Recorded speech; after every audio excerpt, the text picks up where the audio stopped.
Admiral Jessica Iron Hand Martinez stood motionless on the observation deck of Centauri Prime's Naval Review Station, watching alien diplomats shuffle past her with barely concealed disdain. 3 centuries of treating humans like children had made them comfortable with their superiority. She allowed herself a small smile, fingering the quantum beacon in her pocket. Today, that comfort would shatter. "Madam Admiral." The blue-skinned Centaurian official approached, mandibles twitching in what passed for amusement among his kind. "Earth's presentation slot approaches. I trust you have your 3 permitted vessels ready for inspection." Martinez nodded cordially, years of diplomatic training hiding her anticipation. "Of course, Secondary Deputy Cavil. Though I'd like to request the full Parliament's attention for this review. It's special." Cavil's inner eyelids flickered, the Centaurian equivalent of an eye roll. "As you wish, though I doubt the High Counselors will find anything notable about Earth's modest contribution." 20 minutes later, Martinez stood before the assembled Parliament. Thousands of alien representatives filled the massive amphitheater, most paying more attention to their neural feeds than the human on stage. Above the station, Earth's 3 permitted cruisers, old clunky vessels that barely qualified as interstellar, floated in formation. Honored representatives of the Star Parliament, Martinez began, her voice steady. "For 3 centuries, humanity has been classified as a Category 3 civilization, restricted in our fleet capacity and territorial expansion. Today, we'd like to update our status." She pulled out the quantum beacon, a device that looked like an ordinary data pad to the Parliament's sensors. A few representatives shifted their attention toward her, more out of protocol than interest. "Computer," Martinez commanded, "execute Protocol Lazarus." The beacon pulsed once, sending out a signal that propagated through subspace. For 3 seconds, nothing happened. Then every sensor array in the Centauri system lit up like a supernova. They appeared everywhere. Sleek warships materializing out of seemingly empty space, their hulls gleaming with technology that shouldn't exist. Vessels that dwarfed the Parliament's largest carriers emerged from the rings of nearby gas giants. Entire battle groups phased into reality from dimensional pockets that Parliament science had deemed theoretical. The amphitheater erupted in chaos. Neural feeds overloaded with data as sensor systems struggled to catalog the impossible fleet appearing before them. Cavil's mandibles went slack as his personal scanner showed the numbers. Thousands of ships, each more advanced than anything in the Parliament's navy. "Impossible," the Drachnid ambassador roared, his scales flushing crimson. "This violates every treaty, every agreement." Martinez's smile widened. "Actually, it doesn't. You restricted the number of ships we could display. You never restricted the number we could hide." She took a step forward, her voice carrying over the growing pandemonium. "Furthermore, you limited our visible fleet to Category 3 technology. These vessels were built using Category 1 and theoretical Category 0 principles, which technically weren't covered by the treaty since you believed we couldn't possibly understand them." The High Council's premier, a usually unflappable Vortian, rose from his seat. "Admiral Martinez, you realize this revelation will have consequences." "Of course, Premier." Martinez activated a holoscreen, displaying a star chart of Parliament space. Dots of light began appearing across it. More ships, revealing themselves in every major system. "We're counting on it. Humanity has grown tired of playing the part of the galaxy's children. We believe it's time for a frank discussion about the future of interstellar relations." She paused, letting the implications sink in. "And this time, we'll be negotiating as equals." The quantum beacon in her hand pulsed again, and the final phase began. Throughout Parliament space, orbital platforms that had been dismissed as primitive human communication relays revealed their true nature. Earth's preparation for this moment hadn't been limited to ships alone. The age of human submission was over. The real game was about to begin. Commander Kithal's shuttle descended through Earth's atmosphere, his crimson eyes narrowed at the approaching Wyoming landscape. The Parliament's most feared investigator had broken harder cases, but something about this one made his scales itch. Humans shouldn't have been capable of this level of deception. It violated everything he knew about their psychology. "Welcome to the ranch," Lieutenant Commander Jack Cooper drawled as Kethel's shuttle touched down. The human was leaning against a weather-worn pickup truck, looking more like a local farmer than a military officer.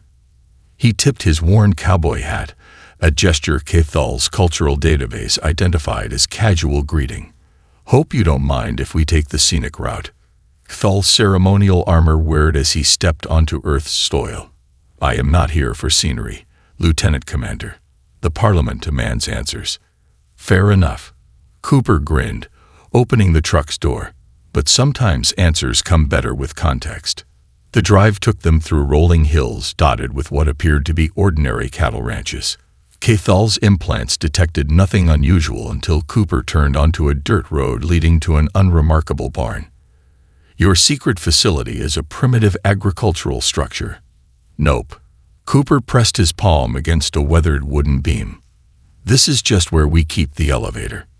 The entire floor descended, revealing a vast underground complex that stretched for miles in every direction. Kethel's sensors struggled to process what he was seeing. Impossible geometries folded through space, with research bays that seemed to exist in multiple dimensions simultaneously. "Welcome to where we keep the interesting stuff," Cooper said, leading Kethel past rows of ships under construction. "See, while y'all were watching our visible shipyards, counting every rivet and weld, we built all this." Turns out humans are pretty good at hiding things in plain sight. A holographic projection activated, showing the facility's true scale. It wasn't just one base. Similar facilities existed beneath seemingly mundane locations across Earth. Kethel's translator nearly crashed trying to process the engineering terminology flowing across the screens. "Impossible," Kethel muttered. "Our psychological profiles indicated humans lacked the patience for such long-term deception." Cooper stopped at a viewing window overlooking a testing chamber. Inside, a ship the size of a small moon was being compressed into a space no larger than a cargo container. "Thing about humans, Commander, we're real good at acting exactly how folks expect us to act. Makes it easier to surprise them later." The technology level here, Kethel gestured at a nearby quantum forge. It exceeds even theoretical Category 0 capabilities. "Funny thing about categories," Cooper replied, pulling up ancient design schematics. "They only work if everyone agrees on the rules. We just decided to write our own physics instead." Kethel's investigation protocol demanded he document everything, but his sensors kept glitching around certain areas. Cooper noticed his frustration. "Oh, those sections exist in probability states we borrowed from quantum mechanics. Can't record something if it's simultaneously there and not there. The Parliament will never accept this level of technological disparity," Kettel warned. "There will be demands for oversight, restrictions, like the ones that got us here." Cooper led them to a final chamber, where a massive screen displayed real-time data from Earth's hidden fleet. "Way I see it, the Parliament's got two choices: accept that humans aren't what they thought we were, or," he gestured at the screen, where thousands of ships were performing maneuvers that defied known physics. Kethel's species was known for their unshakable composure, but he felt his scales rippling with unease. "You realize some species will see this as an act of war?" "Maybe," Cooper agreed, his casual demeanor dropping for a moment. "But war assumes both sides are playing by the same rules. The thing about humans, Commander, we got real tired of playing by rules we never agreed to in the first place." As they ascended back to the surface, Kettel realized his investigation had revealed something far more significant than hidden ships. He had discovered that everything the Parliament believed about human nature was wrong. And that, he suspected, was exactly what humanity had been counting on all along. The holographic playback filled Admiral Thomas, Old Fox, Winchester's study with a soft blue glow. At 92, Winchester's eyes had seen nearly a century of preparation come to fruition, and now his personal journals were the key to understanding humanity's greatest deception.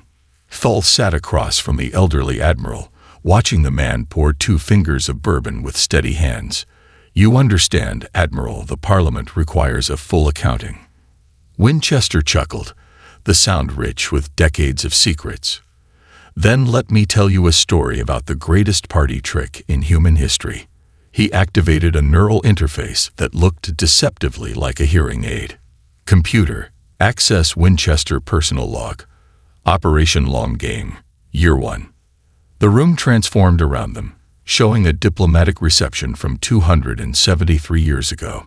Young officers in dress uniforms mingled with alien diplomats, appearing to stumble over simple protocol and cultural exchanges. Watch carefully.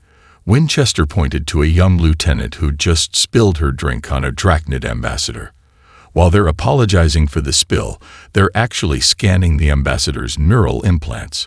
We learned more about Drachnid encryption from their angry outbursts than we did from years of official exchanges.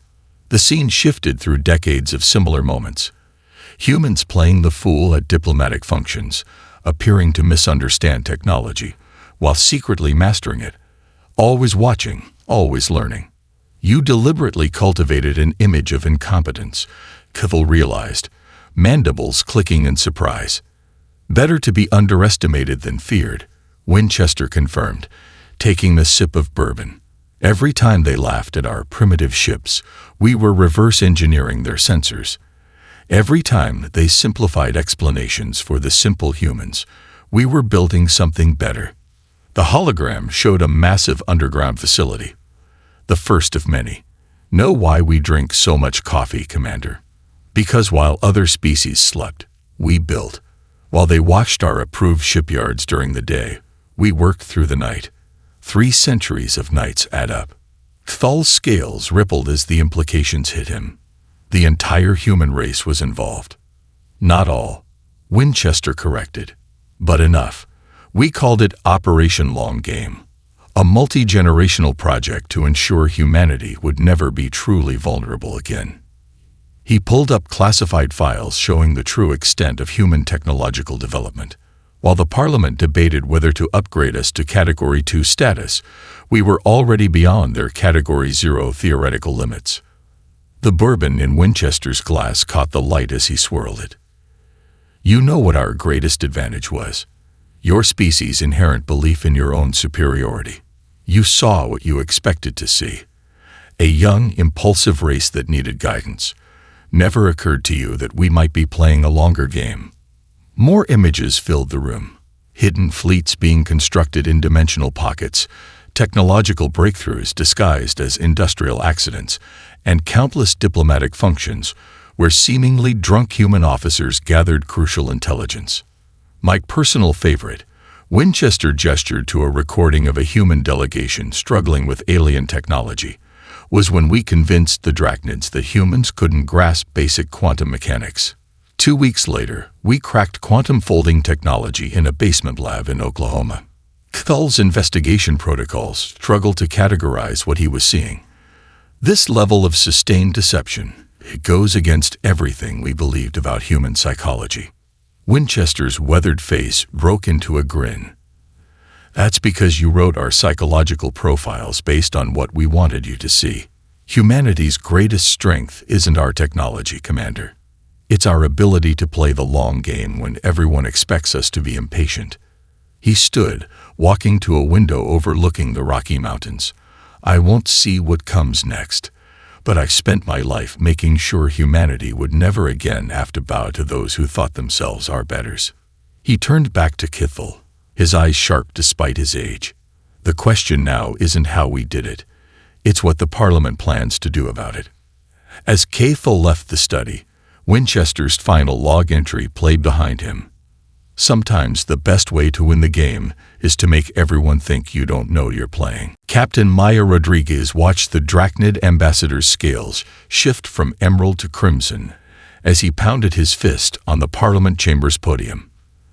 The massive chamber, designed to accommodate representatives from 50 species, now felt as cramped as a fighter cockpit. Earth must surrender its illegal fleet immediately. Ambassador Kovacs roared, his translator barely keeping up with his rage. The balance of power cannot be upset by ships that were always there. Rodriguez interrupted smoothly. adjusting what appeared to be a simple silver bracelet on her wrist. In reality, it was monitoring attempted assassinations. She counted 3 so far today. You can't upset a balance that never existed. Her neural implant, disguised as a fashionable hair clip, pinged a warning. 2 Drachnid operatives were moving through the station's maintenance tunnels, likely planning to sabotage the human delegation's quarters. Rodriguez smiled inwardly. They'd soon discover why humans had insisted on installing their own primitive plumbing systems throughout the station. The human delegation's disregard for protocol is typical of their species, a Vortian representative hissed. Perhaps we should demonstrate. The chamber's lights flickered, drawing everyone's attention upward. Rodriguez counted silently. 3, 2, 1. The Drachnid operatives burst from the maintenance tunnel, weapons drawn, and found themselves suspended in a containment field that had been disguised as decorative lighting for the past 50 years. Speaking of demonstrations, Rodriguez stood, her dress uniform shimmering with what appeared to be ceremonial piping, but was actually a zero-point energy defense grid. Perhaps we should discuss the 3 assassination attempts in the past hour. Or would the Drachnid Empire prefer to maintain the fiction that they respect parliamentary law? The chamber erupted in chaos. Species that had been neutral were suddenly backing away from the Drachnids. Others were frantically checking their own security systems, realizing that every piece of human decorative art in the station might be something else entirely. Captain Rodriguez, Kivex's voice dropped to a dangerous whisper. You cannot prove that your operatives accessed tunnels using security codes that were stolen during last year's trade conference. Rodriguez projected a hologram from her ceremonial medallion, showing detailed surveillance footage. The same conference where you dismissed the human delegation as too drunk to participate in serious discussions. The chamber fell silent as the implications sank in. Every diplomatic fumble, every seemingly drunken mishap, every instance of humans acting like cultural idiots, all of it could have been gathering intelligence. Of course, Rodriguez continued, pacing the chamber with measured steps, we could discuss the real reason for today's aggressive posturing. The Drachnid Empire's planned invasion of the Centauri neutral zone, perhaps. Kivex's scales went pale. You have no evidence. Rodriguez smiled, touching what appeared to be a simple flag pin on her collar. The chamber's main display lit up with detailed battle plans. Amazing what you can learn when everyone assumes your species is too simple to understand encrypted quantum communications. The other representatives began shouting accusations. Ancient territorial disputes resurfaces. Centuries-old alliances started cracking. Rodriguez watched it all, her hand casually resting near what looked like an ornamental sash clip, but could neutralize the station's entire defense grid if needed. This is why we kept our fleet hidden, she announced, her voice cutting through the chaos. Not because we wanted power, but because we saw how power was being abused. Every ship we built, every system we hid, was in response to conversations like the one Ambassador Kivex had 3 years ago about putting the humans in their place. She turned to face the entire chamber. You thought we were drinking ourselves into diplomatic irrelevance. Instead, we were building a force to ensure genuine peace, not the peace of dominance that some species prefer. She glanced at Kivex, but the peace of equals. As if to punctuate her point, the containment field holding the would-be assassins hummed with power that shouldn't have existed in human hands. The powder keg was lit. The only question now was who would try to defuse it, and who would try to make it explode. Colonel Marcus Mad Dog Turner stood on the bridge of the EFS Trickster, watching the Drachnid battle fleet emerge from hyperspace. 47 capital ships, each bristling with enough firepower to level a continent, arranged in textbook invasion formation. They really didn't read their history, Turner mused, sipping his coffee. You'd think someone would have wondered why humans spent centuries obsessing over science fiction. His XO, Commander Sarah Wells, pulled up the tactical display. Drachnid Admiral requesting our surrender, sir. Says they're conducting a peacekeeping operation to secure Earth's illegal fleet. Peacekeeping. Cute. Turner set down his coffee. Initiate Operation Pandora's Box. Let's show them why humans love plot twists.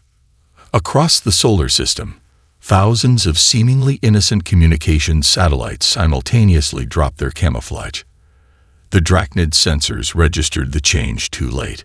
What they'd dismissed as primitive human technology was actually a web of automated defense platforms, each hosting technology that violated their understanding of physics. "Sir, they're charging weapons," Wells started. "They can try." Turner's grin turned predatory. "Execute splitting protocols." The trickster shuddered, and then did something that 3 centuries of Parliament physics had deemed impossible. It divided into 5 fully functional warships, each an exact copy of the original. Across the human fleet, other vessels did the same, turning their modest defense force into an armada. The Drachnid fleet opened fire, only to watch their energy weapons pass harmlessly through human ships. "Fun thing about quantum probability," Turner commented. "You can't hit what exists in multiple states simultaneously. Deploy the Asimov maneuver." Human vessels began moving in ways that made the Drachnid tactical officer's head spin. Ships appeared to be in multiple places at once, weapons fired from angles that shouldn't exist, and space itself seemed to bend around Earth's fleet. "Enemy flagship is launching their superweapon," Wells reported. "Dimensional shredder designed to tear apart space-time." Turner actually laughed. "Looks like someone skipped their homework. All ships, initiate Clark protocols."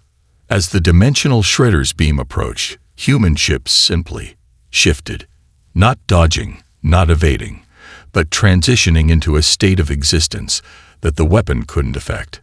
3 centuries of watching human science fiction had given Earth's engineers ideas that no other species had considered. "Sir, Drachnid fleet is attempting to regroup," Wells reported, trying to hide her smile. "They're falling back to formation Delta 7. Predictable. Time to show them why we spent so much time watching old war movies." Turner activated the fleet-wide comm. "All ships, execute Independence Day protocol." The space around the Drachnid fleet erupted with micro-wormholes, another technology they dismissed as human fantasy. Each human vessel fired precisely calculated shots that entered one wormhole and emerged from others, creating a web of firepower that trapped the enemy fleet in a sphere of their own making. "Message from the Drachnid Admiral," Wells announced. "They're requesting clarification on our capabilities." Turner stood, straightening his uniform. "Send them the complete technical specifications of everything we just used. Every formula, every theory, every piece of technology they said was impossible." He paused. "And append a reading list of every science fiction story we borrowed from. Might as well be educational about this." The Drachnid fleet hung motionless, surrounded by technologies they couldn't understand, faced with a species that had turned their own assumptions against them. When the technical data started flowing into their computers, their confusion turned to disbelief. "Sir," Wells reported, "we're getting signals from across Parliament space. Other species want to know how long we've been capable of this." Turner looked out at the stars, at the galaxy that had underestimated humanity for so long. "Tell them the truth. We've been capable since the first human looked up at the stars and asked, 'What if?'" He picked up his coffee again. Everything else was just practice. The battle that would become known as humanity's revelation was over in less than an hour, but its implications would echo through the galaxy for centuries to come. Vice Admiral Rebecca Winters had spent 30 years perfecting her poker face. Today, facing the assembled Grand Council of the Star Parliament, she needed every second of that practice. The circular chamber, with its towering crystalline walls, housed representatives from every major species, most of them still reeling from the revelation of human capabilities and the Drachnid defeat. "You claim these interventions were for the greater good." High Chancellor Vexterra's phosphorescent tentacles pulsed with skepticism. "Yet you deceived us all." Winters touched a control on her neural interface, the chamber's holographic system, another piece of primitive human technology that was anything but sprang to life. 4 years ago, she began. A Nexari colony ship suffered catastrophic engine failure in the outer rim. The hologram showed a massive vessel drifting toward a black hole. Official records show they were saved by a fortunate asteroid collision that pushed them to safety. She zoomed in. The asteroid's surface flickered, revealing the human stealth ship. We violated 3 treaties saving those colonists. We'd do it again. More images filled the chamber. Pirates mysteriously vanishing from trading routes. Natural phenomena that stopped invasions before they began. Diplomatic coincidences that prevented wars. Humanity has been the galaxy's invisible guardian for centuries, Winters continued. Not because we wanted power, but because the Parliament's system of categorizing civilizations left too many vulnerable. We built our hidden fleet not to dominate, but to protect. A Drachnid representative, still smarting from their fleet's defeat, rose to object. You expect us to believe that we spent 3 centuries developing technology just to play superhero? Winters smiled. Computer, display file Omega 7. The hologram shifted to show a massive stellar engineering project. While you were watching our approved shipyards, we were preventing a quantum cascade failure in the Carina Nebula. One that would have destroyed 12 settled systems. The chamber erupted in overlapping translator signals as species argued about the implications. Winters let the chaos swirl for exactly 30 seconds before speaking again. Every species in this chamber has something they've hidden. The Drachnid's secret military buildup. The Vortians' forbidden genetic research. The Centaurian quantum weapon program. She met each delegation's gaze. We know about them all. We've known for centuries. But instead of using that knowledge for blackmail or power, we used it to prevent disasters. If what you say is true, Chancellor Vexterra's tentacles had shifted to a more thoughtful hue. Why reveal yourselves now? Winters projected one final image. A galaxy-wide map showing growing instabilities in the Parliament's power structure. Because the old system is failing. Species are categorized and restricted not by their wisdom or intentions, but by their apparent technological level. It's created a pressure cooker of resentment and hidden arms races. She stood, her uniform's supposedly decorative patterns subtly shifting, a reminder of how much human technology was still hidden in plain sight. We're proposing a new framework, one based on actions rather than appearances. One where advancement is judged by how you help others, not how many ships you can field. She smiled. Consider this. If humans could hide this much capability while using it to protect others, what are other species hiding? And wouldn't we all be safer if they didn't have to? The chamber fell silent as the implications sank in. Winters watched various representatives making urgent communications to their governments. The Drachnids looked ready to explode. The Vortians were calculating political angles, and the younger species were seeing opportunities for advancement. We have hidden our true capabilities for centuries, Winters concluded. Not out of fear, but out of hope that when this day came, we could offer more than just superior firepower. We could offer a better way forward. The diplomatic dance had begun. The next few hours would determine whether humanity's revelation would lead to a new age of cooperation, or spark the very conflicts they had spent centuries preventing. Lieutenant General David Chen watched the tactical display as 37 jump points blazed into existence around Earth. The Drachnid-led coalition had finally made their move, bringing enough firepower to glass a continent. Their formation was perfect, their timing impeccable, and their strategy textbook. It was exactly what Operation Checkmate had been waiting for. Sir, his AI assistant Aria reported, the coalition is broadcasting their demands. They're calling for Earth's immediate surrender and the deactivation of all hidden technology. Chen smiled, remembering an ancient game of chess he played with Admiral Winchester years ago. You know what the old fox told me. The best trap isn't the one they don't see coming. It's the one they think they've already figured out. The coalition fleet launched their first strike. A coordinated barrage of quantum torpedoes designed to overwhelm any defense grid. They'd spent weeks analyzing the battle with Turner's fleet, confident they'd found the weaknesses in human technology. All stations. Chen's voice was calm, almost amused. Execute Franklin Protocol. The incoming torpedoes struck what appeared to be standard planetary shields and vanished. Not exploded, not deflected, simply ceased to exist. The Coalition fleet's sensors scrambled to understand what had happened. Beautiful thing about quantum torpedoes, Chen commented to his stunned bridge crew. They exist in a state of probability until impact. We just shifted the probability to zero. The Coalition launched their second wave, this time with their supposedly unstoppable superweapon, the Star Render. The massive energy beam lanced toward Earth, carrying enough power to crack the planet's crust. ARIA, initiate Tesla convergence. Earth's atmosphere lit up with an aurora of impossible colors. The Star Render's beam struck and was absorbed, channeled through a planetary-scale network that humans had spent centuries building into every power grid, every satellite, every piece of outdated infrastructure. Sir, ARIA's hologram flickered with what looked like satisfaction. Energy absorption complete. Coalition fleet is demanding to know how we survived. Chen stood, straightening his uniform. Show them.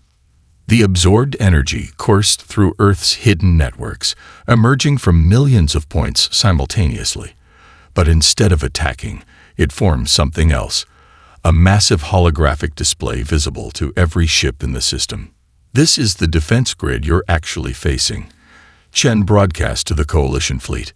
The display showed layer upon layer of technological marvels, each built into the very fabric of human civilization. Every building, every road, every piece of primitive human engineering was part of a defense system beyond anything the Parliament had imagined. Impossible, the Drachnid Admiral sputtered. Our intelligence showed exactly what we wanted it to show. For 3 centuries, Chen's voice carried the weight of generations of planning. Lieutenant Parker, demonstrate the Heinlein maneuver. Earth's moon flickered and vanished. The Coalition fleet's sensors went wild as they realized the truth. What they thought was Earth's natural satellite had been a massive cloaking device for centuries. The real moon was somewhere else entirely, along with defensive installations that redefined the meaning of orbital superiority. We could end this fight, Chen continued, watching the Coalition commanders process their situation. But that's not why we built all this. ARIA, initiate final phase. The energy Earth had absorbed began to transform. Instead of weapons, it formed bridges of pure light between ships, human and Coalition alike. Through these bridges flowed data, centuries of human scientific advancement, freely given. You came to destroy what you feared. Chen's message reached every ship in the Coalition. We're offering something better, the chance to build what we've all dreamed of. The Coalition fleet hung in space, weapons armed but unfired, as their computers processed the gift they'd been given. Centuries of human innovation, offered freely to the very ships that had come to destroy them. It wasn't just a victory, it was a revolution in the way species could interact. And it was exactly what Operation Checkmate had been designed to achieve. Admiral Jessica Iron Hand Martinez stood before the reformed Star Parliament chamber, now transformed by the events of the past month. Gone were the tiered seats that had once physically elevated superior species above lesser ones. In their place, a circular arrangement placed all representatives on equal footing. The motion before us today, she addressed the assembly, isn't just about reorganizing the Parliament. It's about acknowledging the fundamental truth. Advancement isn't measured by the ships we build, but by how we choose to use them. The chamber's holographic displays showed real-time footage from across known space, former enemies working together with human quantum communication technology, shared defense networks protecting once vulnerable colonies, and open exchanges of scientific knowledge that were already revolutionizing dozens of worlds. When we revealed our fleet, Martins continued, many assumed it was a prelude to human dominance. Instead, it was the key to something far more valuable, genuine collaboration. Commander Cathal, now serving as the head of the new Joint Scientific Council, stepped forward. His scales had taken on the rare silver sheen of profound respect.